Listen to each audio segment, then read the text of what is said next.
أعوذ بالله من الشيطان الرجيم. بسم الله الرحمن الرحيم. السلام عليكم ورحمة الله وبركاته. حمدا لك يا الله، الصلاة والسلام عليك يا رسول الله، ويا حبيب الله ويا خليل الله، أشهد أنك رسول الله، أنك قد بلغت الرسالة وأديت الأمانة ونصحت الأمة. إن أريد إلا الإصلاح ما استطعت وما توفيقي إلا بالله، عليه توكلت وإليه أنيب. قالوا سبحانك لا علم لنا إلا ما علمتنا إنك أنت العليم الحكيم. رب اشرح لي صدري ويسر لي أمري واحلل عقدة من لساني يفقهوا قولي. رب يسر ولا تعسر تمم بالخير. رب أدخلني مدخل صدق وأخرجني مخرج صدق واجعل لي من لدنك سلطانا نصيرا. أما بعد، قال الله تعالى في كتابه العزيز بعد أعوذ بالله من الشيطان الرجيم. بسم الله الرحمن الرحيم. ألم يجدك يتيما فآوى. Tak kala kami melihat Muhammad itu seorang anak yatim, lalu kamilah yang menjaga dan memeliharanya. Wa wajadaka dhallan fahada. Dan tak kala kami melihat Muhammad itu dalam keadaan kebingungan, maka kamilah yang memberi hidayah petunjuk kepadanya. Wa wajadaka ailan fa'aghna. Dan tak kala kami melihat Muhammad itu dalam keadaan susah dan miskin, lalu kamilah yang mencukupi ke atas dirinya. Sadaqallahul azim. Surah Ad-Duha ayat yang ke-6 hingga ayat yang ke-8. Yang dimuliakan Sahibul Muhtaram Mursi Majlis, ada program ceramah Maulid Nabi 1444 Hijri.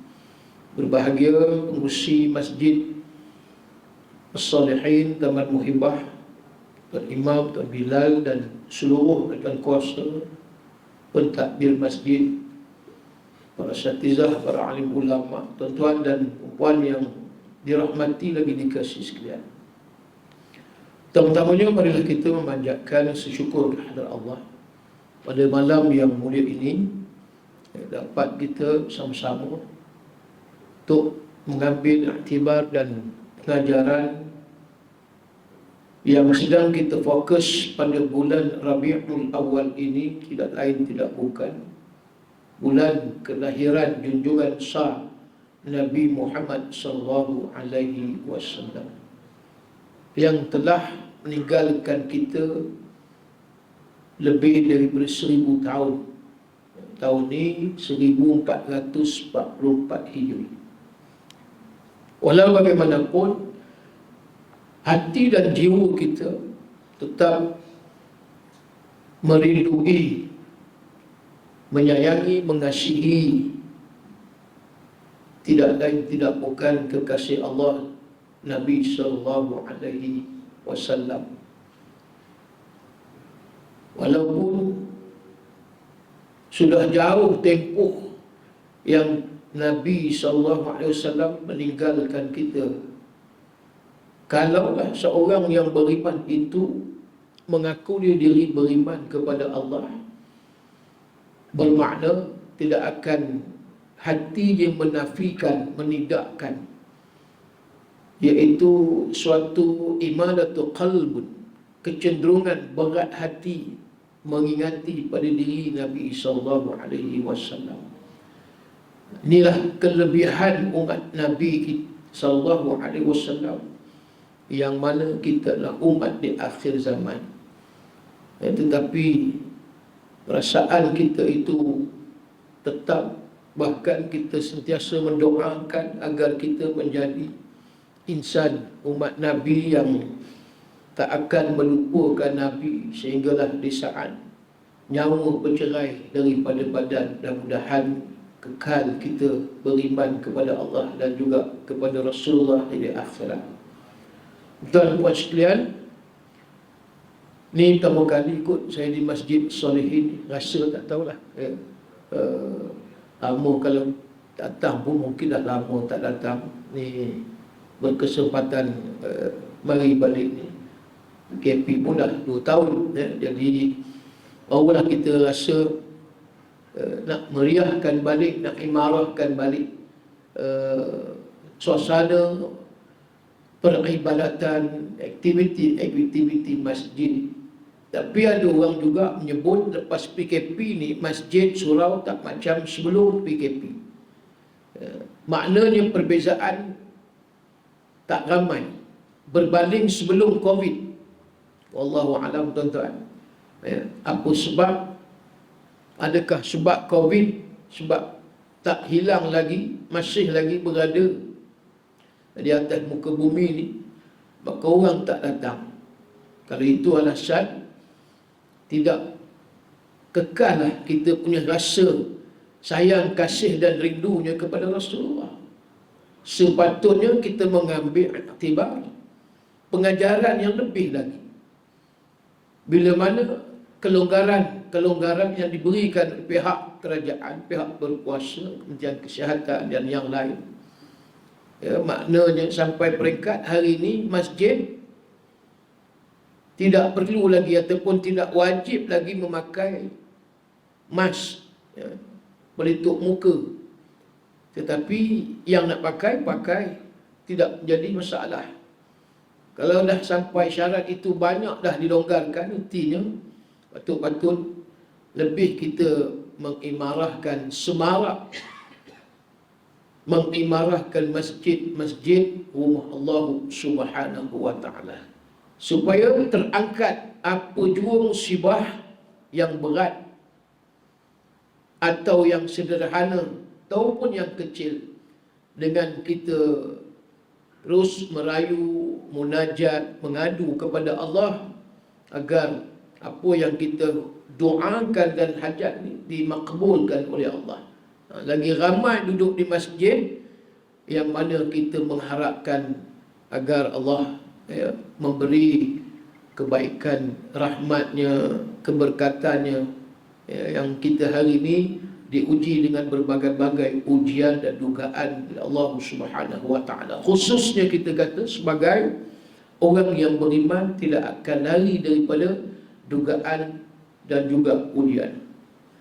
Baik, para hadirin yang dirahmati Allah sekalian, tadi Mursi ada menyebut tentang kelahiran Nabi SAW berebut orang pada tarikh 12 Rabiul Awal. Ini sebenarnya satu perkara yang perlu kita faham melalui pengajian banyak kitab-kitab yang kita mengaji tentang Rasulullah, kitab Syama'il Muhammadiyah, kitab Sirah Nabawi, Sirah Ibnu Hisham, kitab Sirah Rahik Al-Makhtum karangan almarhum Syekh Safiur Rahman Al-Mubarakfuri yang meninggal tahun 2006 Masihi. Banyak lagi kitab-kitab sejarah yang kalau kita melihat bab kelahiran Rasulullah, ulama ni khilaf pada tanggal tarikh. Kalau disebut harinya maka tidak ada khilaf. Oleh itu Yaumul Itsnain, aku kata Nabi dilahirkan pada hari Isnin. Amalan kita diangkat pada mingguan pun pada hari Isnin. Artinya hari itu tidak khilaf, Isnin. Tapi yang khilafnya adalah pada tarikh, tanggal. Macam mana nak kira yang katakan hari itu tanggal 12 Rabiul Awal, sedangkan tidak ada kalender waktu itu. Takwim tak ada lagi, bulan-bulan tak tersusun. Inna iddatash syuhur indallahi 12 syahran fi kitabillah yauma khalaqas samawati wal ardi minha arba'atul hurum. Dzalika dinul qayyim ila akhir ayat. At-Taubah ayat 36. Sesungguhnya kata Allah, bilangan bulan di sisi kami sebanyak 12 bulan. Isna asyar. Dan bulan tu tak tersusun lagi. Muharram, Safar, Rabiul Awal, Rabiul Akhir, Jamadil Awal, Jamadil Akhir, Rajab, Sya'ban, Ramadan, Syawal, Zulqa'dah, Zulhijjah. Itu kalau nak menyanyi tuan. 12 bulan. Daripada Muharram sehingga Zulhijjah tak berlaku lagi penyusunannya di zaman ataupun di waktu hidup Nabi SAW. Bahkan di zaman Khalifah Abu Bakar As-Siddiq pun tidak ada susunan Muharram sehingga Zulhijjah. Berlaku ini iaitu pada zaman Khalifah Amirul Mukminin Sayyidina Umar Al-Khattab. Dia nak menentukan tarikh tu tak ada kalender lagi. Sebab itulah khilaf ulama. Tak boleh kita kata tepat 12 Rabiul Awal yang dah lama negara kita sambut 12 Rabiul Awal. Jangan kita kata itu tarikh yang sebenar dah. Kalau ikut Al-Imam Ibn Kathir, tafsir Ibn Kathir, Imam Ibn Kathir rahimahullahu ta'ala menyebut tanggal Nabi lahir 2 Rabiul Awal. 2 Rabiul Awal. Bukan 12. Ada yang kata 1 Rabiul Awal. Bila merujuk kepada hari yang kesedihan Nabi, tahun yang ke-10 Hijri, Rasulullah kehilangan anak lelakinya waktu kecil, umur kecil lah. Di Mekah, Qasim Abdullah meninggal, anak Khadijah, bersama dengan Nabi. Di Madinah, yang disebut Ibrahim meninggal pada waktu itu. Nabi sedih, perasaan sedih ada pada Nabi. Dan pada hari meninggalnya Ibrahim berlakunya gerhana matahari. Ini kekuasaan Allah, disebut sebagai tanda kuasa Allah. Bukan sebab anak Nabi Ibrahim tu meninggal maka berlaku gerhana matahari dah. Ini kekuasaan Allah. Jadi ulama-ulama falak dan sebagainya, mereka mengkaji. Ada yang kata 1 Rabiul Awal, tapi tak lari daripada bulan Rabiul Awal. Imam Ibn Katsir kata 2 Rabiul Awal. Di dalam kitab Sirah Nabawi tuan-tuan, yang berjudul kitab Ar-Rahiq Al-Makhtum, Yusqawna min rahiq makhtum, cari dalam surah Al-Mutaffifin, surah yang ke-83, ayat yang ke-25. Allah bagi tahu, kami memberikan mereka minuman Ar-Rahiq. Ulama menafsirkan apa dia Ar-Rahiq, iaitu satu minuman arak yang murni, suci, bersih, tak memabukkan di dalam syurga bagi orang yang di dunia ini mereka banyak menolong, membantu orang-orang lain yang kehausan. Mereka bagi minum, minuman. Orang ni dahaga, bagi minuman. Mereka ini akan layak meminum daripada air arak yang dinamakan Ar-Rahiq. Makhtum ni satu bekas minuman yang diletakkan tadi, iaitu Ar-Rahiq. Bekas tersebut yang suci, asli, dan tak pernah makhluk Allah menyentuh, melihat dan tertutup elok. Ini cerita di syurga. Bila mana kita baca pada ayat yang ke-25 surah Al-Mutaffifin, kemudian baca pula kitab Ar-Rahiq Al-Makhtum. Apa sebab almarhum Syekh Safiur Rahman, pemenang pertandingan penulisan sirah Nabi pada tahun 1978 Masihi, yang telah dianjurkan oleh pihak Badan Kebajikan Rabitah Alam Al-Islami, peringkat antarabangsa. Syekh Safiur Rahman ni ulama hebat daripada India. Orang yang hebat namanya Safiur Rahman bin Abdullah bin Muhammad Akbar bin Muhammad Ali bin Abdul Mu'min bin Faqirullah Al-Mubarakfuri, lahirnya pada tahun 1943 pada tanggal 6 hari bulan Januari. Nak ceritanya, ni yang kata penulis kitab Ar-Rahiq Al-Makhtum, dia ulama India, alim sungguh, hebat.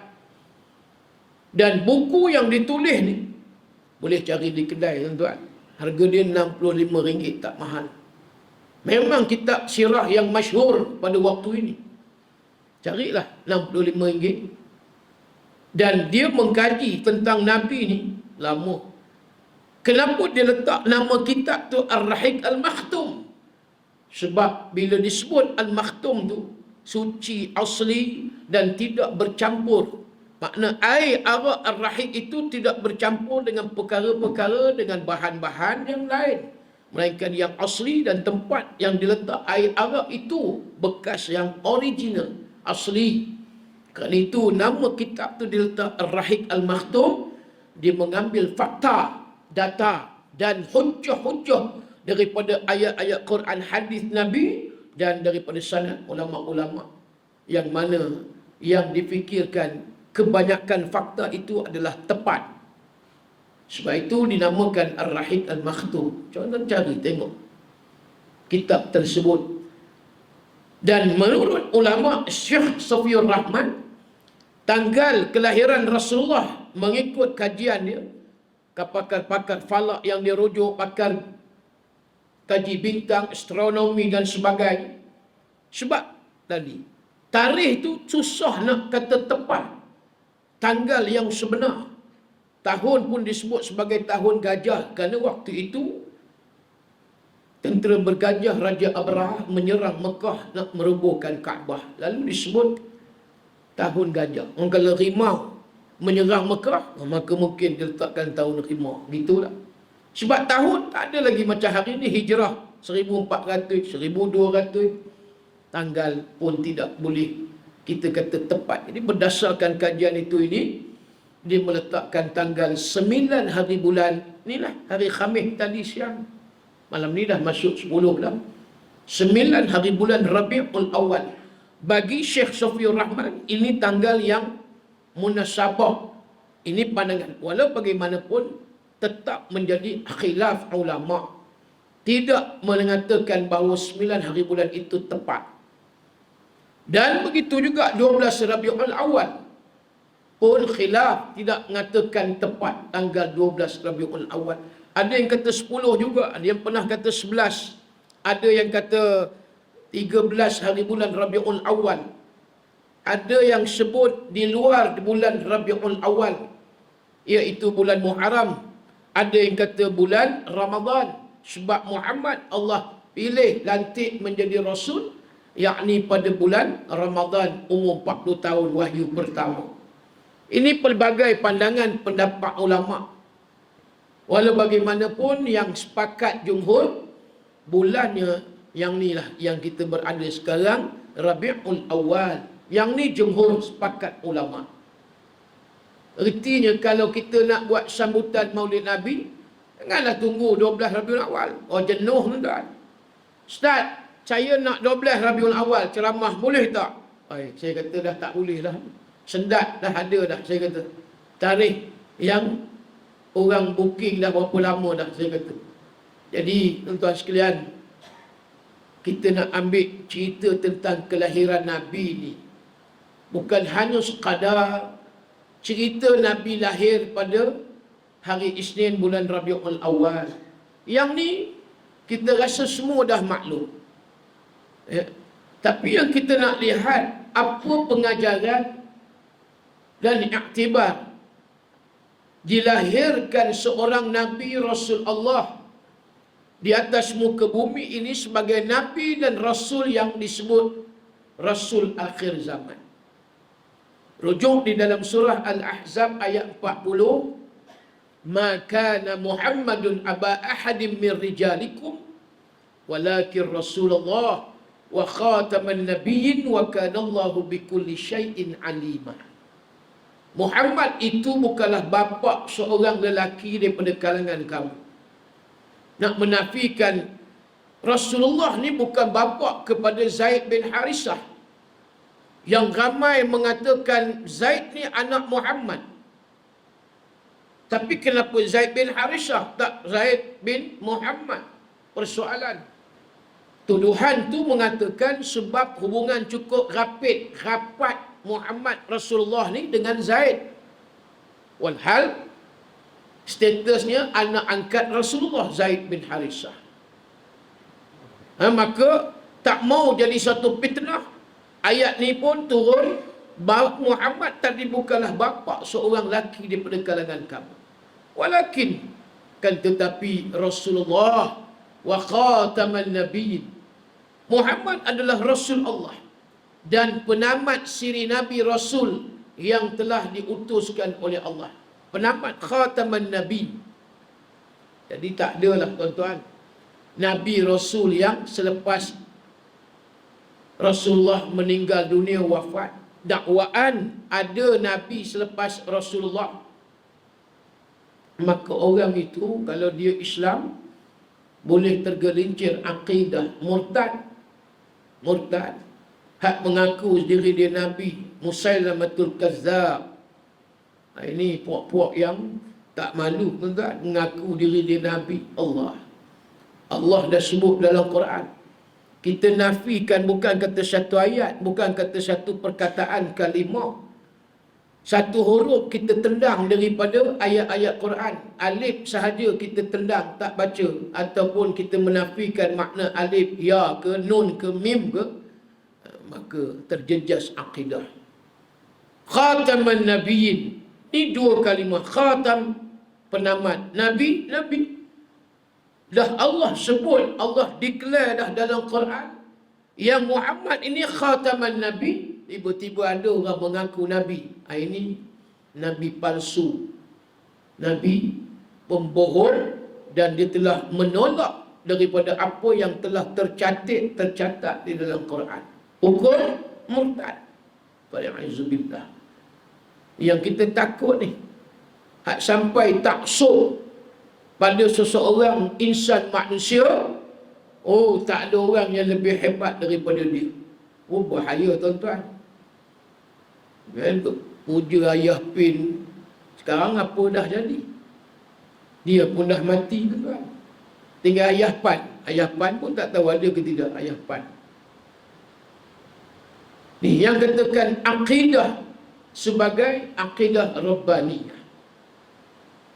Ramai hari ini yang tidak meletakkan Muhammad Rasulullah itu sebagai Nabi akhir zaman. Dah habis dah tempoh yang Allah bagi kepada Rasulullah.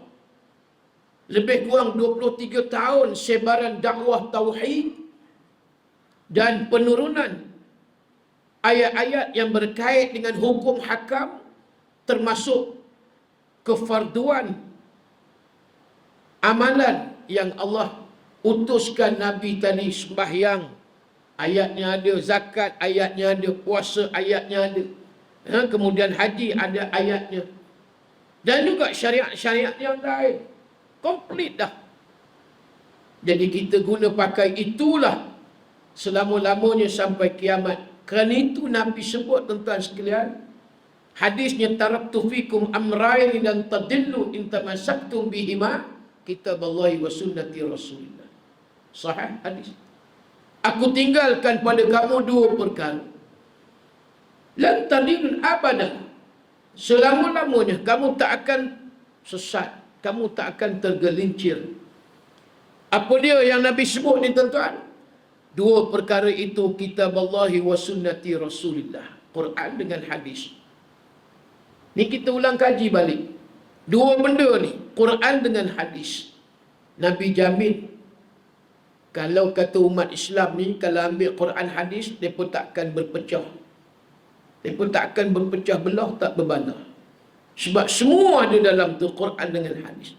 Rahsia kehidupan. Apa juga masalah yang Allah bagi tahu dah tuan-tuan. Fa in tanaza'tum fi syai'in farudduhu ila Allah wa Rasul. Kalau kamu berselisih, kamu berbalah, kamu bergaduh, Allah suruh rujuk Dia kamu rujuk kitab Al-Quran dan hadis Nabi. Tapi hari ini sebab kita tak kenal Allah, tak kenal Nabi. Kalau Allah tak kenal, macam mana nak kenal Nabi? Mana boleh kenal Nabi, Tuhan tak kenal? Tapi insya-Allah kenal Allah, Nabi kita akan kenal. Muslimin dan muslimat yang dirahmati Allah. Ni belum start lagi, mukadimah tuan-tuan. Start lambat sikit malam sebab hujan. Menunggukan kehadiran lebih ramai lagi insya-Allah. Ya. Ni pun ramai dah. Nampak dalam 1,500 ada nampak. Tu. Masuk jin dengan malaikat hadir. Yang datang pun ramai, yang tak datang lagi ramai. Itu pun kena kira juga. Yalah, kita ni bukan di zaman kegemilangan Islam di zaman Rasulullah. Maklum dah tuan-tuan, 1400 tahun ni lama dah. 500 tahun selepas Rasulullah wafat. Pada waktu itu umat Islam cacah merbah. Allah tuan-tuan, waktu itu umat Islam tak lama daripada kewafatan Nabi ni, baru 500 tahun. Di Iraq pada waktu itu, satu orang raja sultan pemerintah di utara negara Iraq, Irbil, pemerintah kaum Kurdis di Iraq, utara Iraq. Dia ni walaupun sultan raja tapi berstatus taraf dia taraf ulama. Ramai taraf ulama walaupun sultan. Sultan Muhammad Al-Fatih, pembuka kota Konstantinopel, Istanbul, Turki 1454 Masehi. Dia sultan tapi hebat ulama. Baik, yang disebut tadi sultan yang di utara negara Iraq ni, dia bernama Sultan Muzaffar Al-Gitburi. Sultan ataupun Syekh Muzaffar Al-Gitburi. Pada waktu itu dia tengok umat Islam ni ramai dah yang tinggalkan ajaran Islam. Kita faham, tak semayang, tak puasa, zakat tak bayar, hidup dengan dunia yang tak berkesudahan. Azan dah tak dengar, selawat Nabi jangan tanya, Quran tak dibaca, solat berjamaah tidak ada orang. Tuan-tuan ingat, tahun 95-97, within 2 years, apa yang berlaku di negara Bosnia Herzegovina. 2 tahun je tuan-tuan. Yang kata Croatia, tentera-tentera Serbia, Croatia, mereka mengambil peluang 2 tahun pengajaran tu. Umat Islam Bosnia meninggalkan banyak ajaran Islam. Ni tak jauh ni, 1995. Masa tu baru nak mula handphone, baru nak ada. Masa tu handphone besar. Besar-besar radio tu. Kalau balin anjing, mampui anjing. Taklah macam sekarang ni handphone slim, nipis gini. Dulu zaman 95 tu kira baru nak mula pakai handphone. Masa ni tuan-tuan, Bosnia ni umat Islam mereka tak pergi masjid, tak dengar khutbah Jumaat. Akhirnya Allah bagi pengajaran. Apa yang berlaku terhadap umat Islam Bosnia, ditembak hidup-hidup, masuk dalam lubang. Saya dah pergilah, diberi penerangan sejarah macam mana waktu itu. Betul. Kesian yang disembelih perempuan di Rogol oleh tentera Serbia, zalim kejam. Akibat daripada meninggalkan ajaran Islam pada waktu itu. Jangan main tuan-tuan. Kita tak rasa lagi zalim macam tu musuh. Tak mustahil. Jadi ambil balik tadi 500 tahun. Waktu itu baru Nabi wafat. Mula dah umat Islam dah lalai, cuai. Nampak? Walaupun Allah bagi suatu amaran yang cukup keras. Tuan boleh rujuk dalam surah Toha ayat 124 hingga 126. Wa man a'rada an dzikri fa inna lahu ma'isyatan dhanka wa nahsyuruhu yaumal qiyamati a'ma. Qala rabbi lima hasyartani a'ma wa qad kuntu basira. Qala atatka ayatuna fanasitaha wa kadzalikal yawma tunsa. Surah Toha ayat 124 hingga ayat 126. Tuan-tuan boleh cari. Lebih kurang maksud Allah kata apa dia? Manusia yang berpaling daripada kami, kata Allah. Mereka tak dengar, mereka tak mau ikut, tak mau sami'na wa ata'na. Bahkan sebaliknya mereka jadi sami'na wa asayna. Derhaka, bukan dengar taat, dengar jadi derhaka. Jadi Allah bagi satu warning yang cukup keras amaran. Kata Allah, wa man a'rada an dzikri fa inna lahu ma'isyah. Ma'isyah ni hidupnya kamu dongka. Ulama tafsir sebut, satu dongka ni hidup sempit, sengsara, derita, bersamaan dengan maksud lebih kurang hilang keberkatan, tuan-tuan. Yang hidup ni, dia mengaku Islam, mayang tidak, zakat tak bayar, sedekah pun tidak, nak duduk dalam majlis ilmu pun tak mau, Quran tak dibaca. Dongkak. Hidup mereka ni hilang barakah. Yang kedua, kata ulama mufassir, dongkak itu mereka di dalam kubur fatakhtalafu adla'u, yang Nabi ambil ni, dua tangan ni, 5 jari masuk ke jaufan, maksud dia masuk ke 5 celah jari tangan kiri. Buat macam ni, bertemu 2 tulang rusuk rapat. Hidup mereka dongkar, disempitkan dalam kubur. Wa nahsyuruhu yaumal qiyamati a'ma.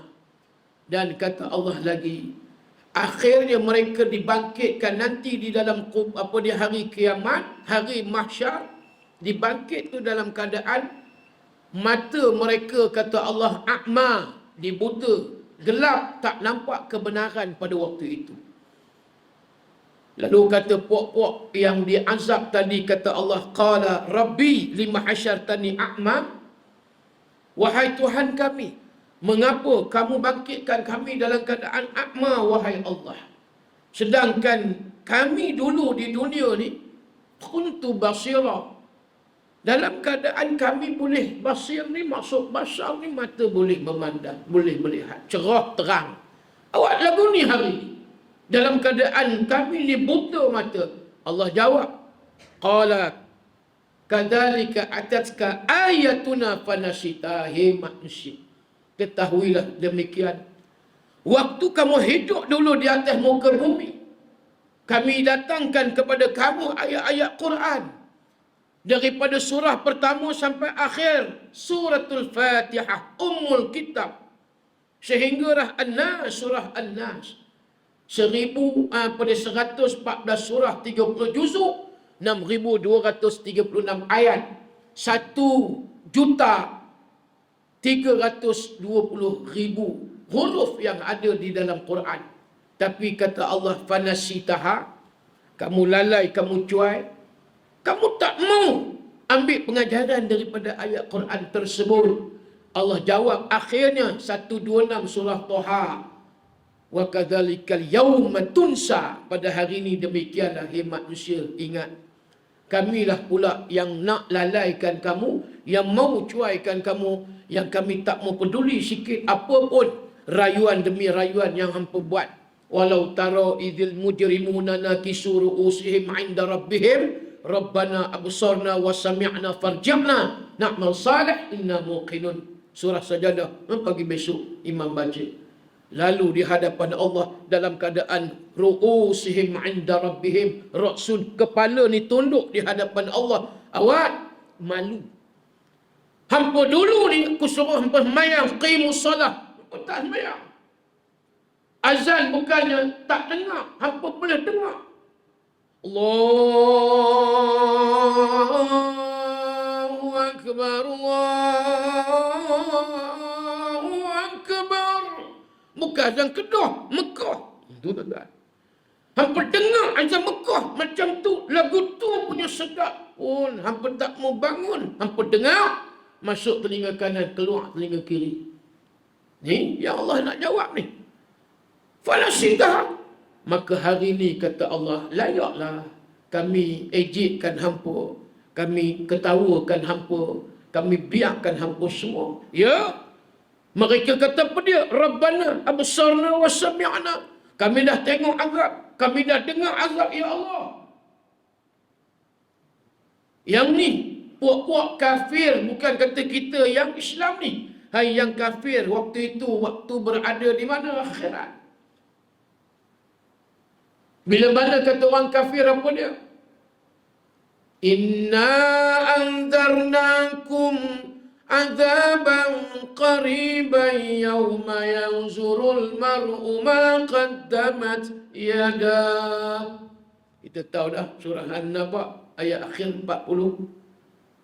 Yawma yanzurul mar'u ma qaddamat yadah wa yaqulul kafiru ya laitani kuntu turaba. Kata Allah, orang manusia hamba ini dah diperingatkan oleh Tuhan waktu hidup di dunia tentang azaban qariban, azab yang cukup berat, pedih, hebat. Tentang apa dia? Ni, bila kamu lalai cuai, kamu tak mau beriman pada kami, kata Allah. Lalu Allah kata, wa yaqulul kafir. Ini bukan orang Islam. Puak-puak kafir ni kan, kafiak ni. Wa yaqulul kafir, ya laitani kuntu turaba. Apabila mereka dah dengar, mereka dah tengok azab di akhirat neraka ni, bahang neraka, mereka dah tak tahan dah. Azab yang cukup dahsyat. Apa mereka jawab? Mereka kata pada Tuhan, kuntu turaba. Kalau kami tahu Tuhan inilah azab yang kami akan dihumpan masuk ke neraka Jahannam. Jadi waquduhan nasual hijarah. Akan kami ini dijadikan bahan bakar api neraka. Kalau orang kafir dengan patung, batu-batu berhala tu jadi bahan bakaran api neraka. Lebih baik Tuhan kami jadi turab, tanah, daripada kami jadi orang. Ni orang kafir ni tuan-tuan. Mereka beritahu lebih baik kami jadi tanah daripada jadi orang. Tu kita hari ni tengok. Tak sedap-sedap lagi. Ya Allah. Duk seronok lagi duk menyanyi Yahu-Yahu. Isi leher, ha leher, leha patah leher. Sampai leha patah leher. Ada mereka ambil pengajaran. Hak yang ni, hak konsert ni. Lagi kuat mereka duk menyanyi, duk melalak, terkinja-kinja, tuan-tuan. Yang pengaruh budaya hedonisme hari ini cukup dahsyat. Cukup hebat. Inilah yang nak melalaikan remaja-remaja, anak-anak muda yang kebanyakan umur 18 tahun ke bawah. 18 years old below. Yang ni yang mereka tengah seronok ni. Mereka bukan tahu hidup mereka, tanggungjawab mereka. Hak besok ni kalau mengundi ni tuan-tuan, hak 18 tahun kan law ni automatik. Mereka bukan fikir siapa yang nak jadi pemimpin, macam mana negara, at the future, di masa depan ni siapa dia yang nak jadi leader. Hak jenis hak semayang ke tak semayang. Mereka tak fikir. Hak penting kami nak hidup di Malaysia ni, boleh kami bebas. Kami nak tengok TV, kami nak tengok nyanyian, konsert. Yang ni kami mau. Kami boleh race motor, jadi mak kempit.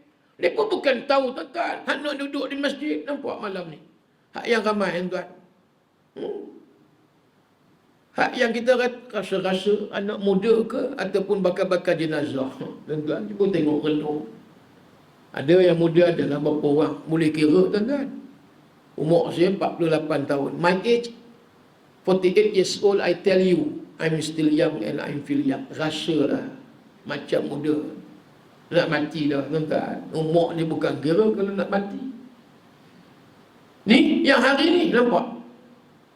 Ni yang berlaku. Ni yang seronok ni. Hak jenis tak ingat apa dia. Maulid Nabi. Dia bukan peduli Rabiul Awal. Bulan kelahiran Rasulullah. Konsert jalan Al-Bantayun wal Sapuyun wal Balunun. Itu fil lughati Arabiyyah. Bahasa Arab dia gitulah. Al-Bantayun, bantai.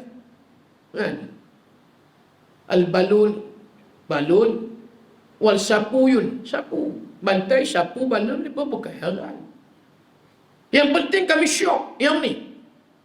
Wa mal hayatid dunya illa la'ibun wa lahun. Wal darul akhirah lilladhi yattaqun, kata Allah. Tidaklah dunia ini, kata Allah, kami jadikan melainkan illa la'ibun. Apa dia la'ibun? Mal'ab, padang permainan. La'ib, main-main. Lahun, sia-sia. Ni yang Allah sebut. Illa, nampak tadi, melainkan dunia ni yang kata la'iba wa lahun.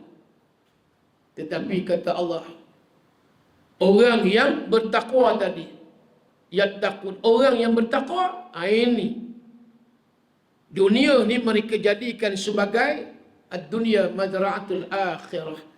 Kita jadikan sebagai waktu, masa dan tempat untuk kita bercucuk tanam, mencari bekalan untuk negeri akhirat.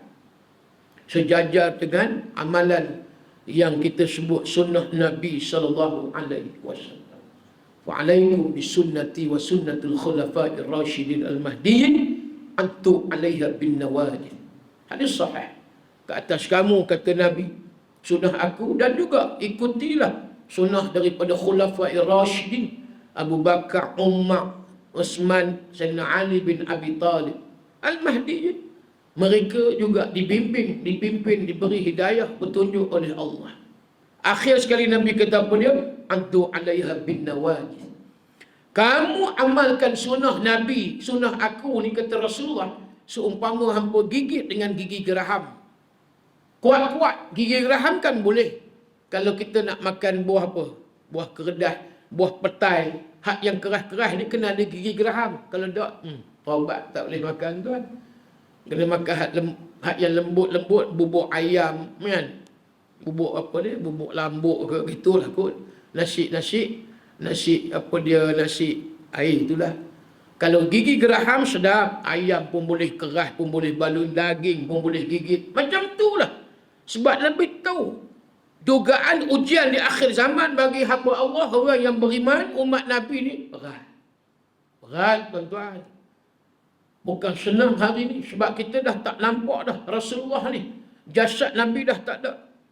Kalaulah ada Quran hadis pun, kita tak mengaji, tak belajar, tuan-tuan. Macam mana hak yang ada dalam Quran dan hadis tadi boleh membentuk peribadi diri kita. Muslimin muslimat yang dirahmati Allah sekalian. Allahu Akbar. Inilah cabaran umat Islam di akhir zaman. Orang tidak lagi memikirkan soal akhirat. Dan mereka cukup takut dengan kematian. Yang kita duduk di zaman ni. La yudrikni zaman wa la tudriku zaman. Kalau boleh aku tak mau duduk zaman ni. Wahai sahabat, hampa jangan duduk zaman ni. Zaman apa dia? Wa yazharul fitan. Zaman ni yang banyak jelas nampak zahirnya. Fitan ni apa dia? Fitnah ni ujian. Ujian yang teruk, tuan-tuan. Allah kena pada tok-tok guru alim ulama. Orang dah tak peduli, orang dah tak heran dah. Tengoklah macam mana almarhum Syekh Dr. Yusuf Al-Qaradawi rahimahullahu ta'ala meninggal baru ni. Bukan orang lain. Negara tempat lahir dia sendiri, Mesir. Mereka buru dan mereka isytiharkan hukum bunuh mati terhadap Syekh Qaradawi. Mereka isytiharkan, declare teroris, pengganas Syekh Qaradawi. Walhal lahir di Mesir. Dia ijazahnya, mastersnya, PhD-nya di Al-Azhar University. Tengok apa dia kata. Aku tak heran. Masjid-masjid Mesir, hampa gam aku, hampa tutup pintu, tak bagi aku semayang. Tapi demi Allah, kata Syekh Qaradawi, masjid yang ada di seluruh dunia ini terbuka untuk aku solat di dalam. Nampak? Lain. Kata-kata orang alim, tuan-tuan, ulama-ulama. Memang itu yang terpaksa dilalui.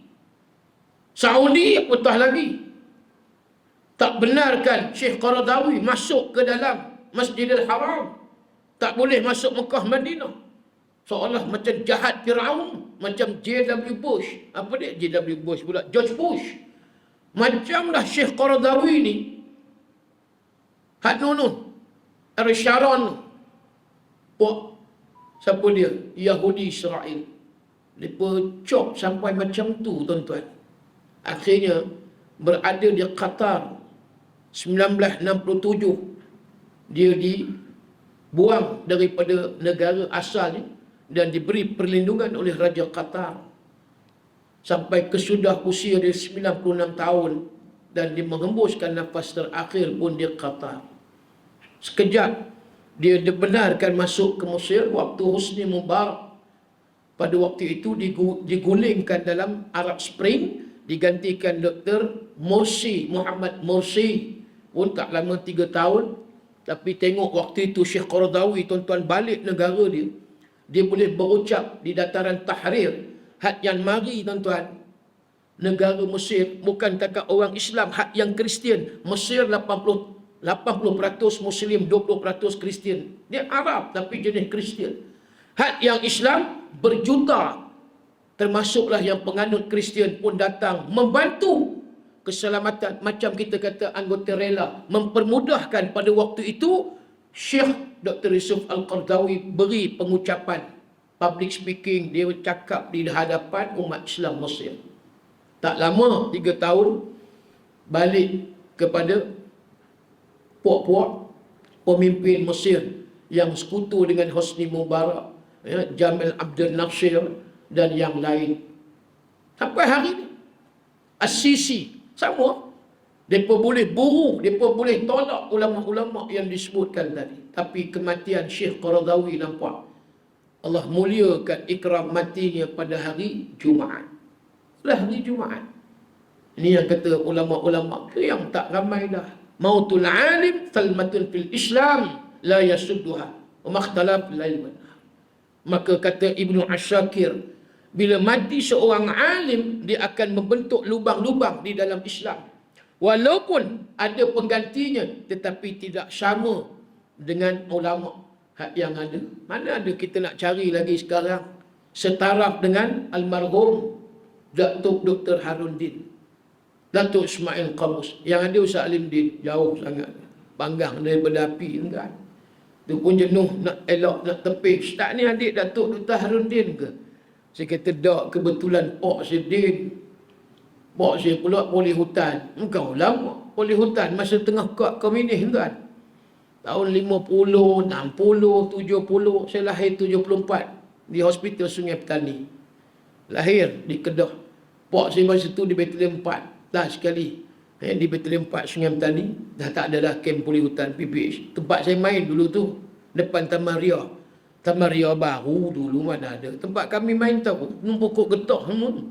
Taman Ria tu pokok getah, mana ada Taman Ria, pokok getah apa semua. Tempat kami main, kamp PPH. Masa tu tengah kuat, komunis di sempadan. Kek kayu hitam siap. Tahulah macam mana. Masa tu masuk hutan 3 bulan tuan-tuan. Orang tu bukan kata 3 hari, 3 bulan. Tu lama, 3 bulan. Dia bawa ration makanan pun semua masuk hutan. Doalah hak kami sekeluarga. Mudah-mudahan pak aku ni selamat. Tak jadi mangsa tembak puak-puak komunis keparat ni tuan-tuan. Oh teruk masa tu. Teruk. Sat-sat mari pula lori PPH. Polis, lori biru tu lah. Yang cap biru gelap. Kan? Kemudian siren bunyi. Sudah pak aku ke yang mati. Sebab bila mana mati ditembak komunis, mereka akan bawa balik. Akan dimandikan jenazah di surau. Tak jauh dekat rumah kami di camp. Minta-minta bukanlah bapa aku ni yang mati. Alhamdulillah. Bukanlah Alhamdulillah mati pada orang lain. Tapi maknanya Alhamdulillah bapa aku ni tak mati lagi. Tuan-tuan, 3 bulan masuk, keluar. Masuk hutan, keluar hutan. Muka timbulan macam hutan. Nak besarkan anak berapa orang? 9 orang. Adik-beradik saya 9 orang. Itu kira sambil-sambil masuk hutan. Kalau tak masuk hutan, mau 18 tuan-tuan. Kadang menuh juga orang tua saya ni. Masuk hutan 9 orang adik-beradik. Saya baru 3 orang tuan-tuan. Tak masuk hutan, cuma sibuk ceramah. Itulah pula duk kuliah ceramah. 3 orang anak saya ni. Berkat Alhamdulillah lah. Doa asuhan mak ayah. Boleh masuk Matak Mahmud. Dan daripada hak yang sulung, Husna Nadirah. Dah pergi apa dia IPG Batu Rakit. Tahun depan habis grad. Dan ambil bahasa Arab, mengajar Islam. Dia minat jadi cikgu guru. Saya suruh juga ambil stam, boleh pergi Mesir. Tak mau lah apa. Kan? Sebab umi dia mengajar. Kan? Umi dia pun duk pandai juga. Pergilah IPG, esok kerja dah ada. Tu yang dia minat, tak apalah, biar IPG. Yang penting, belajar elok, kemudian pandai-pandai lah jaga diri. Nak jadi muslimah. Kemudian hak yang kedua Muaz. Muaz pun dengan anak apa dia Radhi Makdin, dia cukup rapat dengan anak Radhi Makdin kan, pokok sena. Pun dia pergi sama juga dengan anak Radhi Makdin, dia pergi Jordan. Lah ni ada di apa dia Universiti Yarmouk di Irbil. Dah setahun dah dia pun setahun, alhamdulillah. Tu kira anak didik daripada ulama-ulama yang ada di Maktab Mahmud. Hak yang bongsu, yang ni tingkatan 2, baru masuk tingkatan 2 pun sama juga di Maktab Mahmud juga tuan-tuan.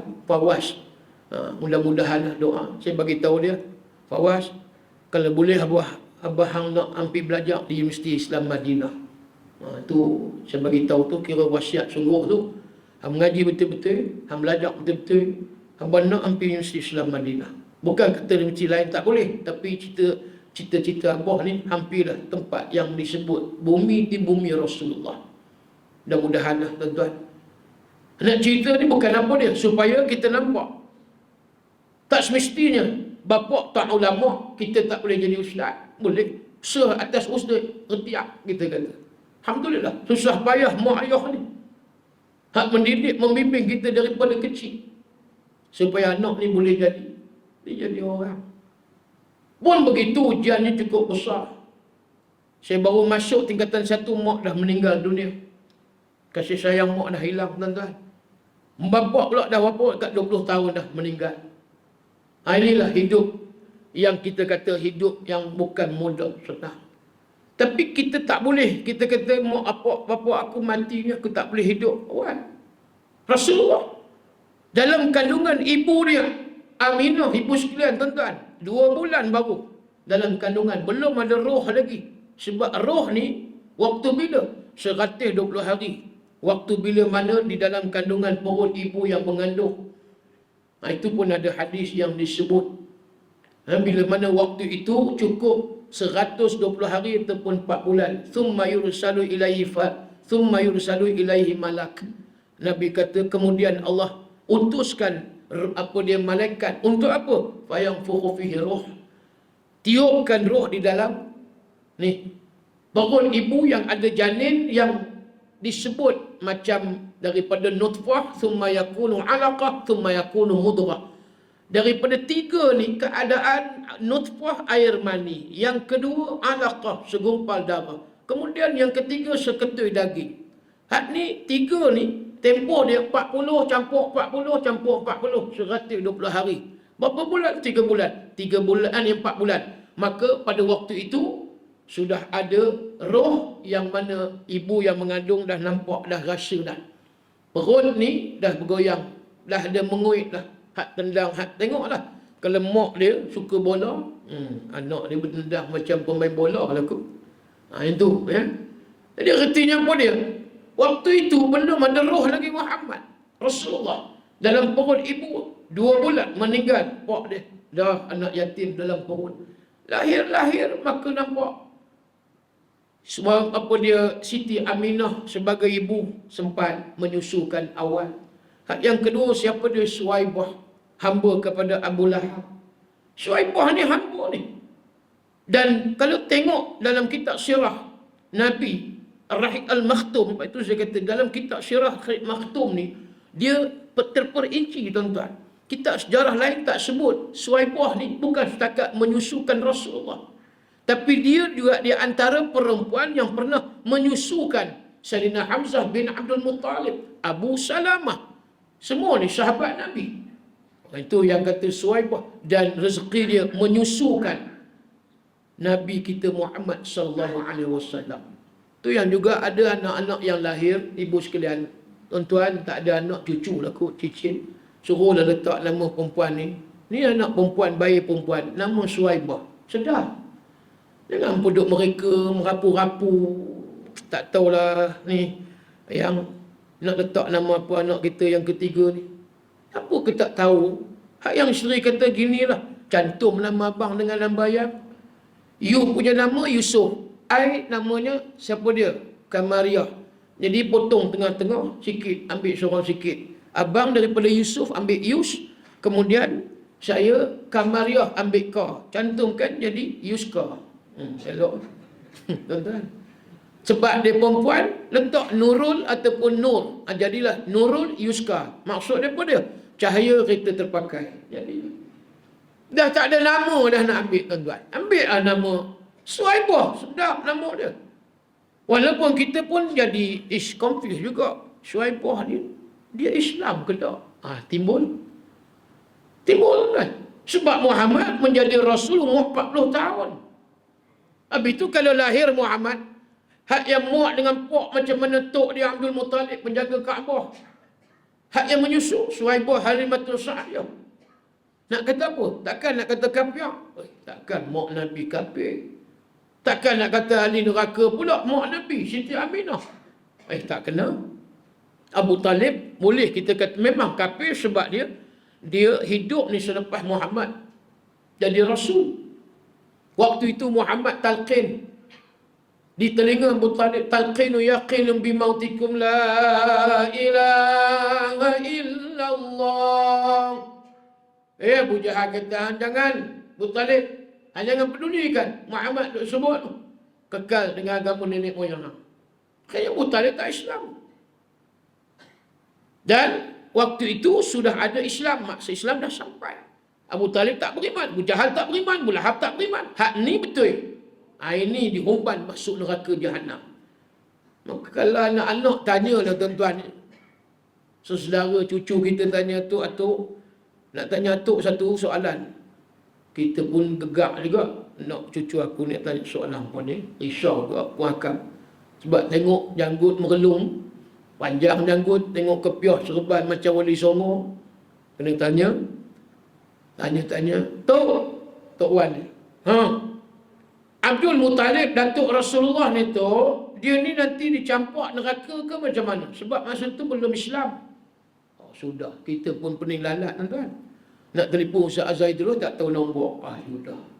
Siapa aku nak tanya ni? Nah, kalau jenis bukit balun dia tadi, al-bantayun wal sapuyun wal balun. Kapiak. Kapiak terus. Berani tuan-tuan sebut Abdul Muttalib tu kapiak. Jangan. Kita tak tahu jangan sebut. Nanti dulu. Ni atuk nak tanya ulama-ulama, ustaz-ustaz yang tahu. Ni tak kapiah. Ni sebut ashabul fitrah. Ashabul fitrah ni ahlul fitrah. Dia masuk syurga. Mana boleh kata mak Nabi Siti Aminah neraka. Mana boleh kata pak Nabi Abdullah hak mati masa tu meninggal dalam perut Muhammad 2 bulan dalam perut suami isteri dia. Tak boleh katakan pihak. Tu hati-hati tuan-tuan. Ni soalan tak timbul. Ni saya timbul kan ni malam ni. Manalah tahu. Kod orang bertanya. Ibu-ibu ya. Kalau anak nanya, cucu menanya. Tak pening ladat ibu sekalian. Ni ibu nak tanya ni. Suhaibah ni dikira Islam ke tak? Dah mula. Garu, uban tak ada pun garu. Kelimomok, kutu pun tak ada. Duk garu nak dekat 18 kali. Nak mencari jawapan. Penat kita. Malu kata ibu sekalian kalau kita tak dapat jawab. Jadi jawab dia ahlul fitrah, ashabul fitrah. Syurga. Tapi yang hidup selepas Muhammad menjadi Rasul, mereka tak beriman. Yang ni kafir. Hak ni neraka. Sekalipun daripada Bani Hashim. Daripada keturunan Nabi SAW. Kalau mereka hidup selepas Muhammad menjadi Rasul. Itu di antara. Baik balik muslimin muslimat yang rahmati Allah sekalian. Jadi hari ini kita lihat. Semakin jauh hari ini penghayatan sunnah Rasulullah SAW. Saya katakan tadi di antaranya syabab, anak-anak muda. Sebab ini yang jadi generasi. Syabab syu'batun minal junun kata Rasulullah. Syabab ni anak muda ni cabang-cabang gila.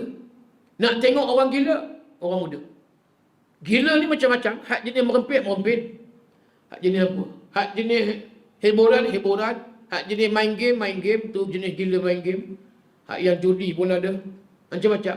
Hak jenis mandi sungai, mandi air terjun. Itu pun jenis juga. Hak gila mandi air terjun. Hak gila mancing. Itu mancing. Sampai tak ingat solat. Mancing. Walhal kita fikir Allah. Habis masa sampai 5-6 jam. Dapatlah ikan syakak 2-3 ekor. Sampai tinggal solat. Maghrib tak mayang, isyak tak mayang. Waktu malam ni pergi kolam mancing. Mancing udang. Tak mayang isyak, tak mayang maghrib. Kalaulah dia fikir-fikir, aku tak semayang ni dosa besar. Biar aku ambil duit, kan tak ada duit. Pergilah market tu, pergi pasar ke apa, pergi beli. Bukan kata nak 10 ekor, wah nak makan darah, pergi bakar ke apa ke. Pergilah buat cakap 3 rasa dan sebagainya. Mayang pun tak tinggal maghrib isyak. Tapi sanggup tinggal mayang kerana hobi memancing. Ni yang kata syu'batun minal junun, cabang-cabang junun, majnun gila. Orang ni ramai dah hari ni. Allah tuan-tuan. Bukan sikit. Bukan sikit. Tapi untuk pengetahuan tuan-tuan lah. Saya pengalaman di bumi Eropah, di UK dan Europe lebih 10 tahun tuan-tuan. Program-program dakwah dan sebagainya. Baru ni Raya Haji Korban. Kami 2 minggu lebih kurang berada di Eropah. Di Belanda ada program korban dan juga bersama dengan para mu'alam. Kemudian kita pergi ke Sepanyol, Switzerland dan yang lain. Nak cerita tuan-tuan, bagaimana hari ini anak-anak muda yang Islam di bumi UK dan juga Eropah. Cerita sikit pengalaman. Lebih 10 tahun tuan-tuan. Kita boleh tengok macam mana Islam di UK dan di Europe. Very beautiful Islam very beautiful Islam in Europe and UK hari ini. Hebat sungguhlah kita kata sebab mereka hari ini cemerlang. Kita nak bagi suatu anugerah cemerlang kepada Islam yang hari ini berada di bumi Eropah dan di bumi United Kingdom. Bila tengok kebangkitan Islam hari ini, Islamic revivalism, kenapa kita kata tidak berlaku di negara Asia Tenggara? Patut di sebelah timur Islam bangkit, kebangkitan Islam, tapi tak berlaku nampak. Walaupun Indonesia 250 juta Islam. Malaysia lebih kurang 15 juta. Tak ramai Indonesia. Tapi hari ini tuan-tuan, kalau kita pergi ke Europe, Eropah dan UK, kebangkitan Islam dikuasai hari ini kebanyakannya ialah anak-anak muda remaja.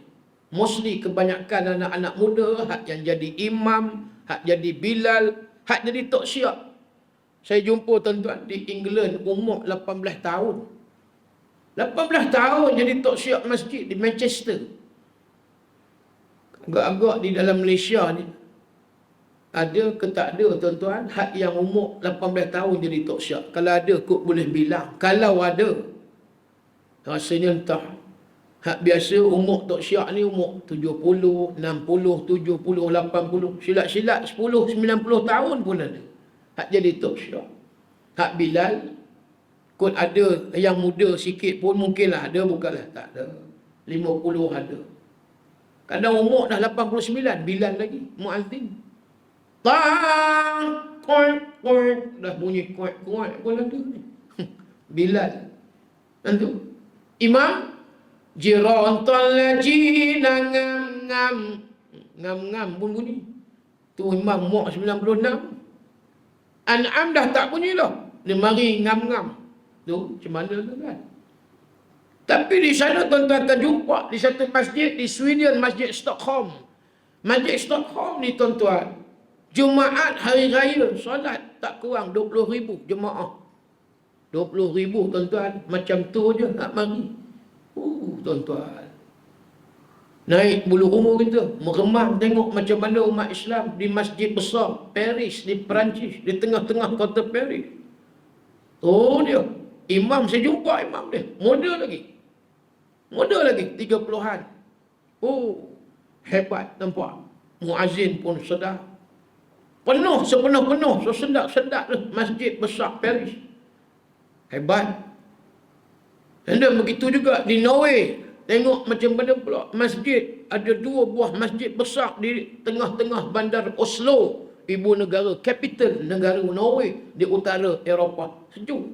1 degree waktu itu suhu. Oh, itu bukan winter. Itu musim bunga pun 1 degree, tempat yang sejuk antara di utara. Musallah punya standard ni surau di Norway ada tak kurang 2,000. Banyak. Walhal Islam tak sampai sejuta, lebih kurang dalam 600-700 ribu. Meriah.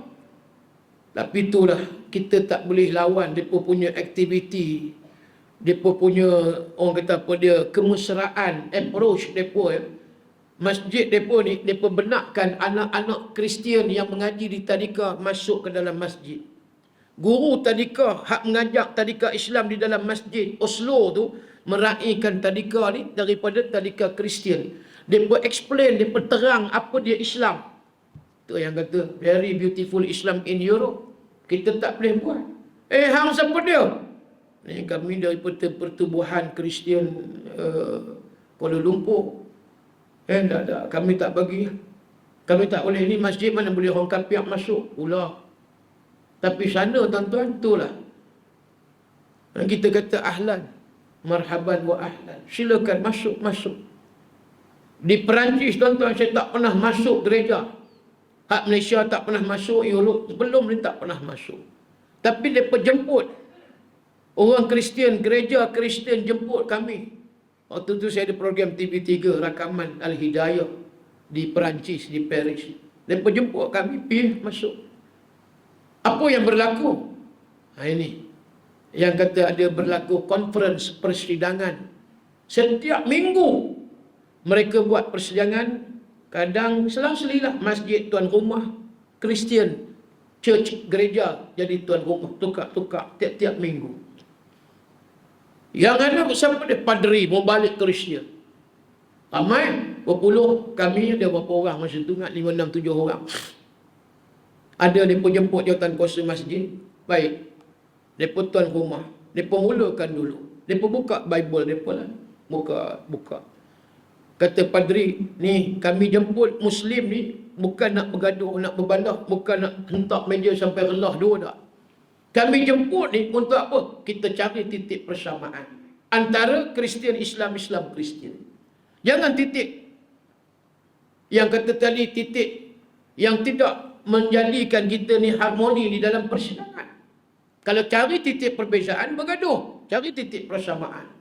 Baik, any question? Ada soalan? Kita pun tanyalah kalau nak tanya. Baik, habis sesi bagi gereja, kita pula Islam bentangkan tafsir Al-Quran. Okey, apa dia? Titik persamaan antara Kristian dengan Islam. Baik, gini-gini apa semua. Okey, Kristian pula, any question?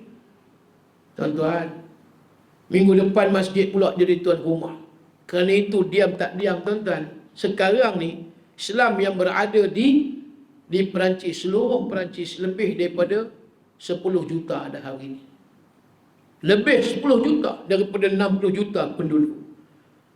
Negara Eropah yang paling tinggi Islamnya adalah di Perancis.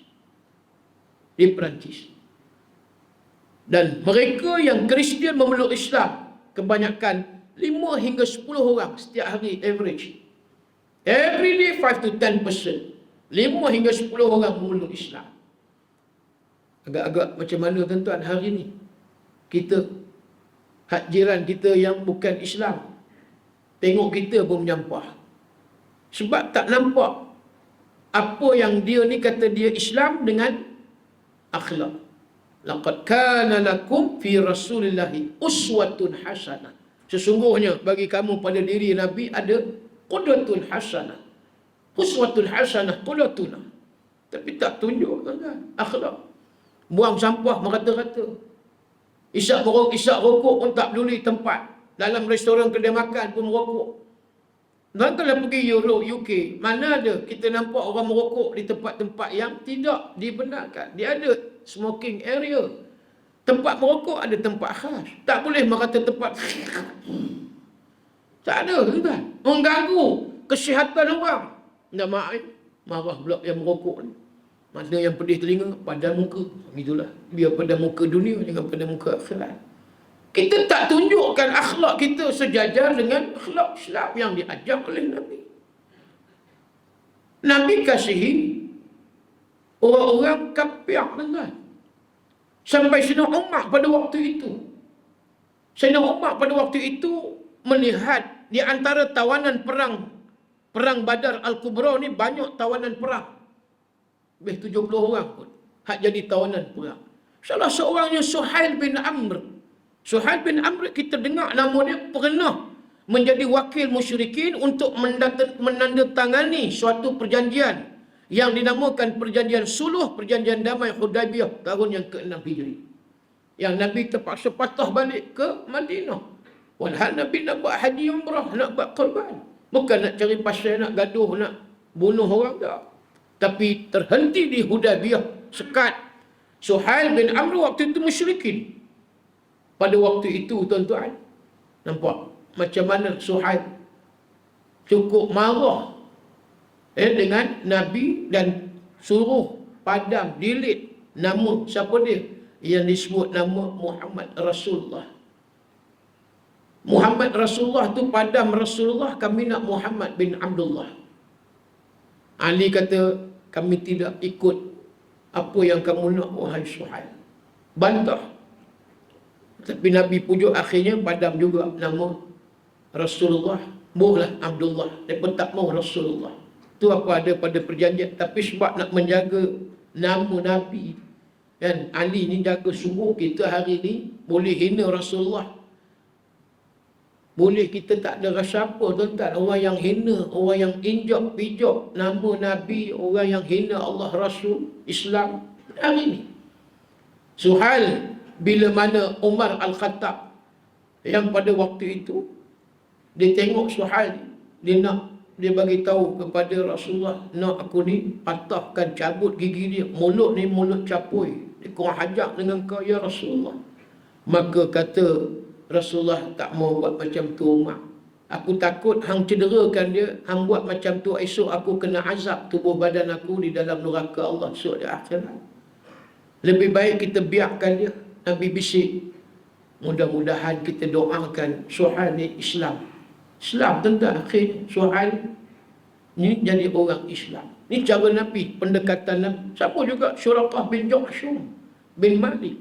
Waktu itu Syuraqah nak bunuh Rasulullah dengan Abu Bakar. Boleh dah. Kalau kata Abu Bakar ni dengan Rasulullah nak balas balik, sebab niat dia nak bunuh. Allah dengan takdirnya, dengan kuasa dan kehendak, tuan-tuan, kaki kuda yang dinaiki oleh Syuraqah bin Juhshum bin Malik terperosok masuk di dalam, terjelih masuk di dalam tanah padang pasir. Tersungkur, tuan-tuan, menyembah bumi. Nabi boleh buat tak? Apa sahaja Nabi nak buat. Syuraqah kata, jangan apa-apakan aku ya Muhammad ya Rasulullah. Izinkan aku balik ke Mekah. Baik, hang tak mau Islam, tak apa. Nabi tak buat. Nabi tak mau, tuan-tuan. Tapi inilah yang hari ni kita nampak.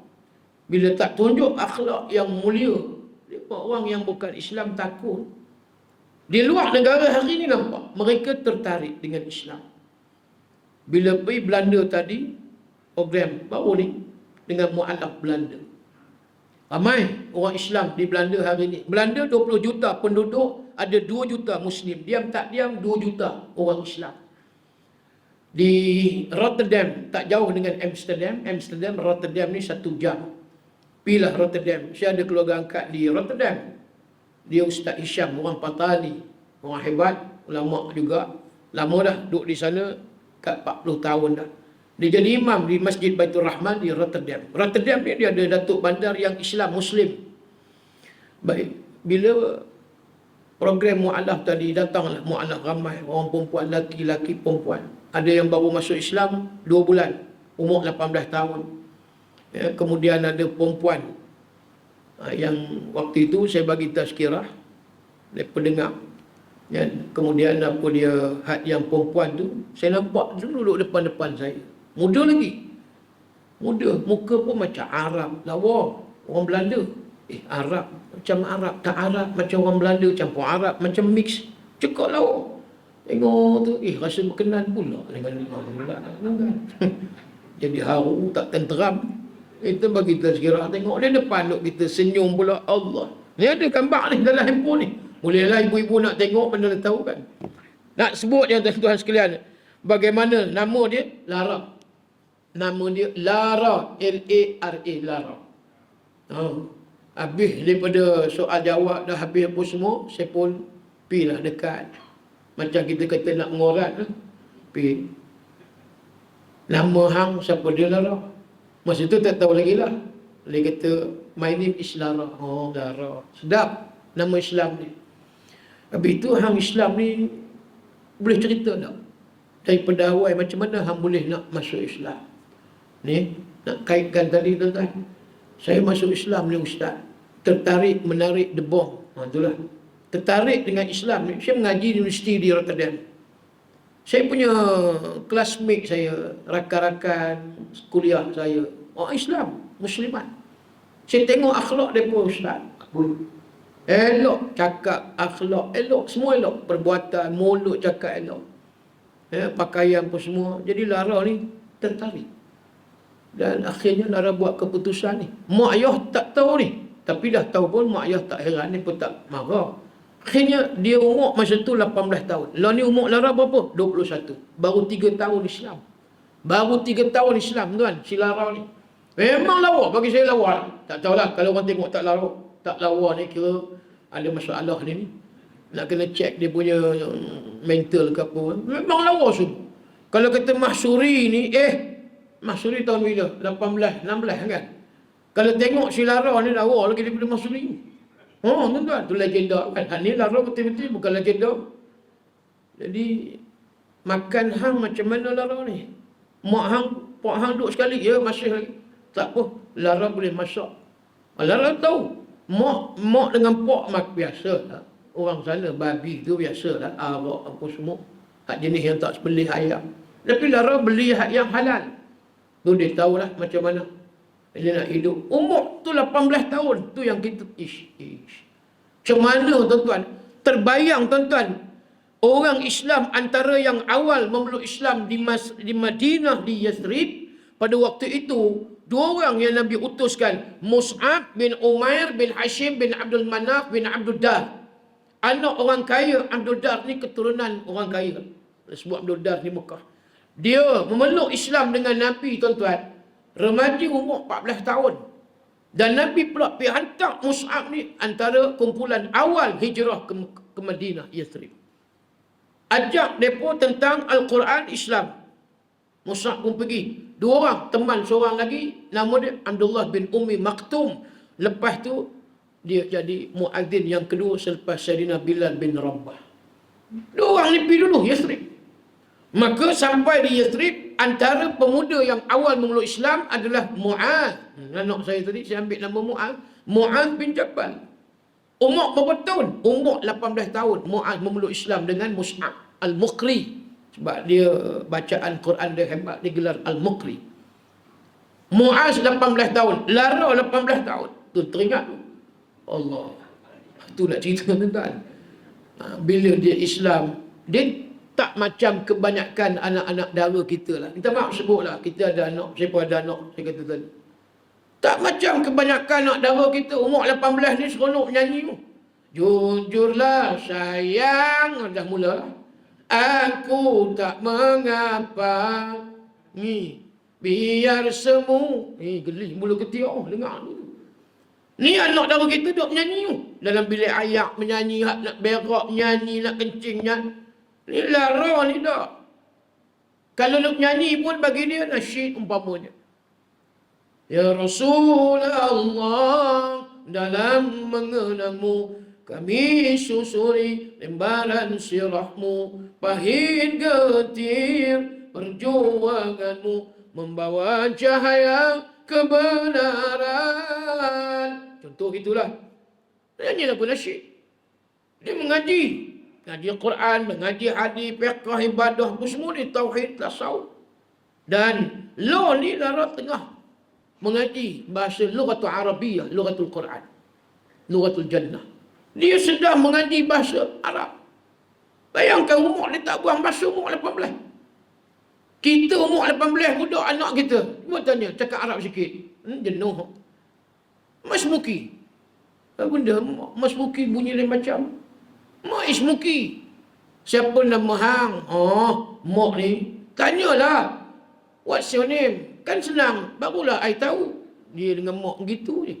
Kan? Kalau sebut Mak Ismuki tak tahu. What is your name? Siapa nama awak? Lara, dia boleh jawab. Mas Muki. Kan? Ismi lara. Kita nak cakap Arab yang dah umur 70. Anak tak katalah 17 tadi. Ni, kita bapak mak 70. Ustaz, nak cakap Arab ni. Ustaz, entah nak tanya anak. Entah nak tanya anak, tuan-tuan. Berguling cicak dengar. Ni siapa nak jawab, siapa nak bertanya. Umur 17 nak cakap Arab. Tuan-tuan, jenuh. Entah nak tanya anak. Itu. Dia nak sebut anak nak tanya entah. Jadi entah nak tanya anak. Ustaz tu kata, hang jawab sendiri. Ini keadaan. Lara. Dah. Saya WhatsApp lagi dengan dia. Kan? Nak cakap Arab. Maza taf'alina. Dia faham. Ni. Yang kata orang masuk Islam, yang bukan Islam ni masuk Islam. Mereka tahu, mereka appreciate tuan-tuan, mereka hargai. Mereka nilai. Mereka bukan masuk Islam syok-syok macam kita sebab keturunan. Itu sebab tak perlu rasa aku ni tak payah mengaji ikut, mayang buat ikut. Bila mayang sujadah, dah nganga. Kharru sujadah wasabahu biram birabihim la yastakbirun kan. Kharru sujadah wasabahu biram la yastakbirun. La yastakbirun kan sujud.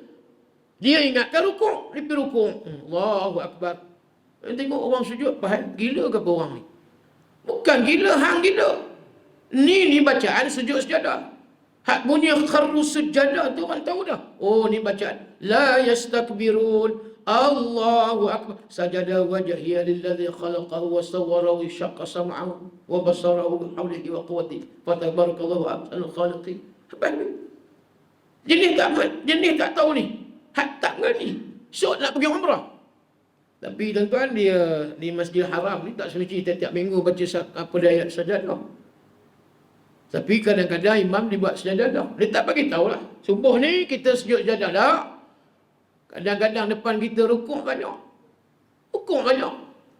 Kita pun ikut juga. Walhal kita tahu dah. Kharru sujadah tadi la yastakbirun. Sujud. Tak, kita tengok. Orang depan tak sujud rukuk. Kita pun rukuk. Jadi bingung balik kita, tuan-tuan.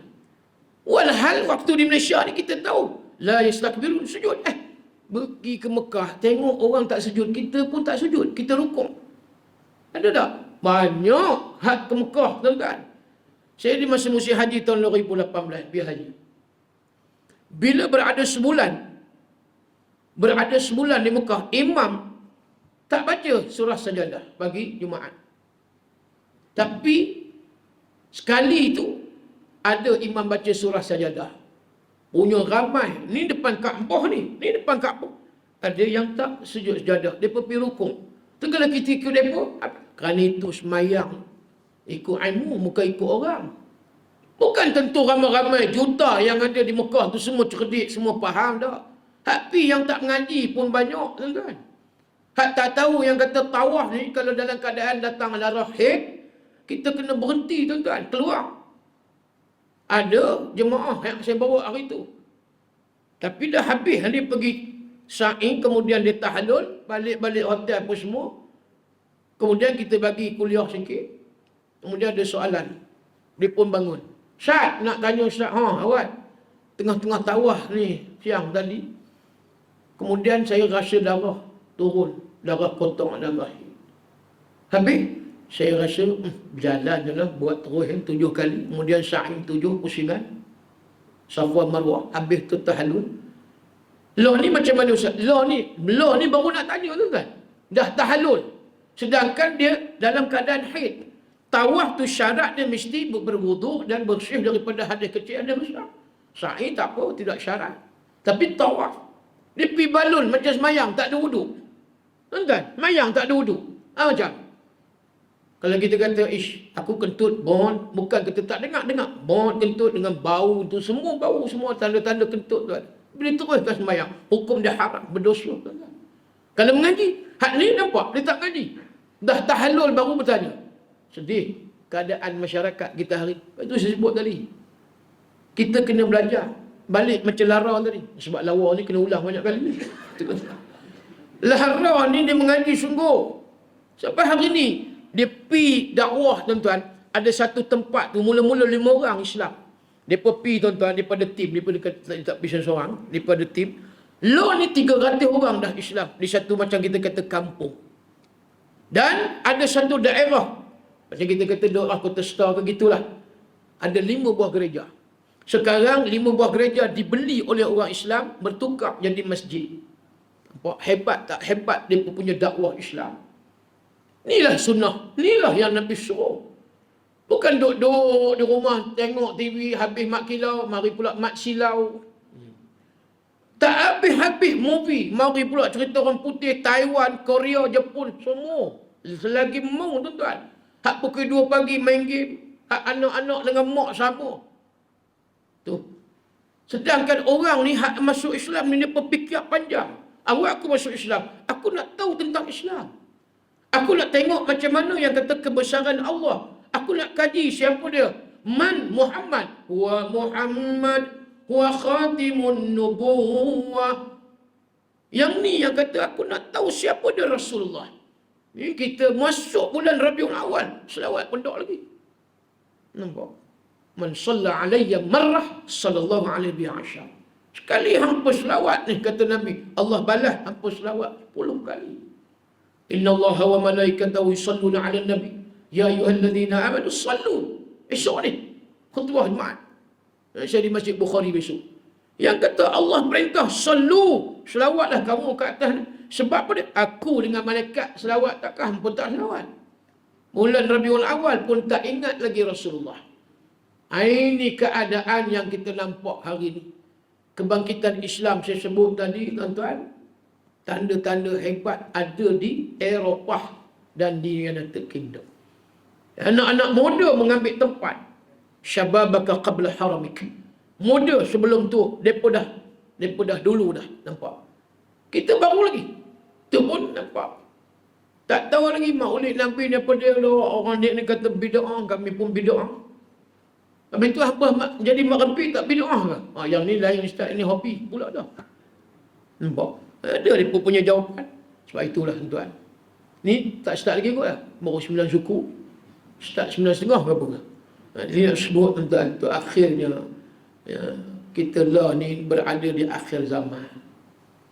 Sebab itu Nabi sebut as-sabiru fihim ala dinihi kal-qabili ala jamri. Hadis sahih riwayat Imam Muslim. Orang yang ada di akhir zaman yang nak hidupkan sunnah Nabi, menghayati Islam. Nabi buat perumpamaan macam orang yang genggam bara api yang panas. Ni bara api ni, dia genggam. Panas tak boleh panas. Ujian tak? Ujian dalam Islam. Kalau tak tahan dengan ujian ni, kata Nabi, hampa akan campak, hampa buang. Hak bara api yang panas. Macam itulah Islam. Hak mari pun dengan ujian teruk. Siapa tak kenal Khabbab, sahabat Nabi diseksa, diikat, dirantai, dipanas pula dalam api itu. Allah seksa. Khabbab pun kata, hey Muhammad ya Rasulullah, hang tak boleh ke berdoa kepada Tuhan makbul agar puak-puak musyrikin Mekah ni tak azab buat macam ni pada kami ya Muhammad ya Rasulullah. Wahai Khabbab, aku nak bagi tahu pada hang, orang yang sebelum hang ni diseksa ni sebab mereka ni beriman sebab mereka Islam. Ada yang ditanam sampai tengkuk. Kemudian dia putuskan tengkuk, penggal kepala tu pula dia kegaji terbelah dua. Hang baru diikat dengan rantai, dipanas dalam api. Belum lagi kuat. Nun Sumayyah binti Khayyat. Lagu Sumayyah ayam tu. Kaulah lambang wanita salihah. Tahu bagaimana puak-puak musyrikin buat? Mereka panaskan tombak besi itu dalam api. Apa mereka buat? Mereka ambil tombak tu, mereka tusuk melalui faraj. Tembus ikut dada. Syahid sekali awal di Makkah Al-Mukarramah. Kemudian Yasir, suami dia pula mati diseksa. Ammar, anak dia diseksa tapi tak mati. Tu kata teruk Islam datang. Hak Islam yang di akhir zaman tak macam tu, tapi ujian yang kita hadapi hari ini seolah macam kita kata berat betul dah. Nak pergi jemaah pun susah. Kemudian nak itu nak ini kita payah. 1000 alasan kita akan bagi. Nak berjuang, berjihad dengan harta dan diri payah. Inilah tuan.